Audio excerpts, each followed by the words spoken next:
You won't believe the crazy things I saw at the poultry auction and why I left empty-handed.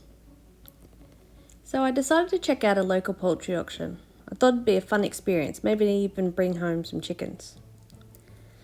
As I walked around, I realised I wasn't really in a position to be taking more chickens on board just yet. You see, I've recently bought a house and I'm in the middle of packing and moving. I'm already moving a bunch of birds, so I decided to hold off on buying any. I did, however, have a bunch of leftovers from last breeding season which I wanted to sell. In Australia, or at least in the poultry clubs I've been part of and involved with, we mostly do helmsman auctions, which means it's a silent auction. You get yourself a bidding number, check the reserve on the card and place your bid.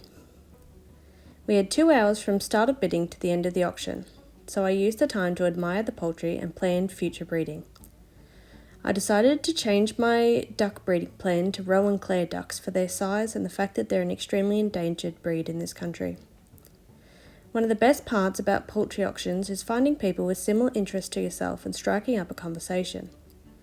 I chatted with the secretary of the poultry club, who happens to breed champion Rowan Clares, so we arranged to buy some eggs from him in spring to raise ducklings from hatch. I was tempted to buy a few chickens. We have a local Wyandotte icon, who's been awarded a Lifetime Service Award from the Wyandotte Club of Australia. I saw 4 of his birds and really wanted them, particularly the gold lace ones that were younger. But now just isn't the time for new chickens. Many of our girls are aging, so I'm going to wait for them to die before adding more. An exception to this is my Australorps.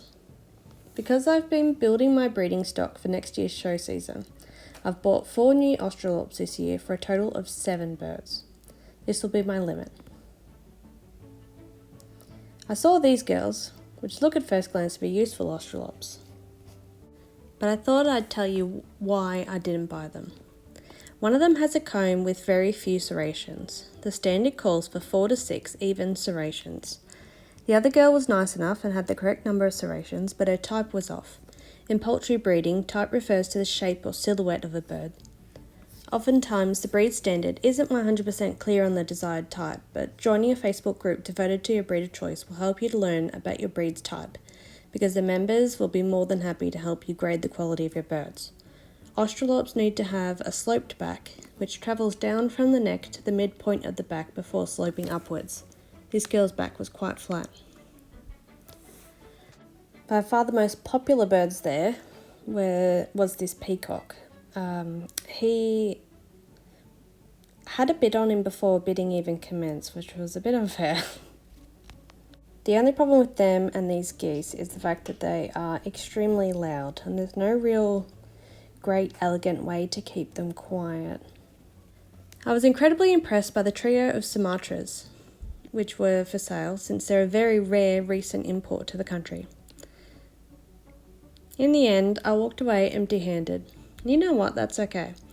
I may not have bought any chickens, but I did have a great time having conversations with poultry fanciers and donated some money to the club.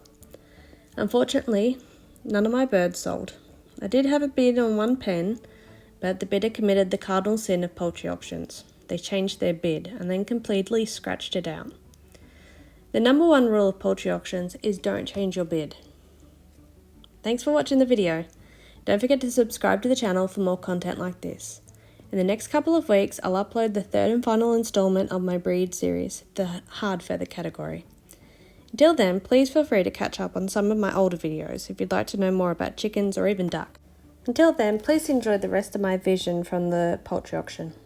See you next time.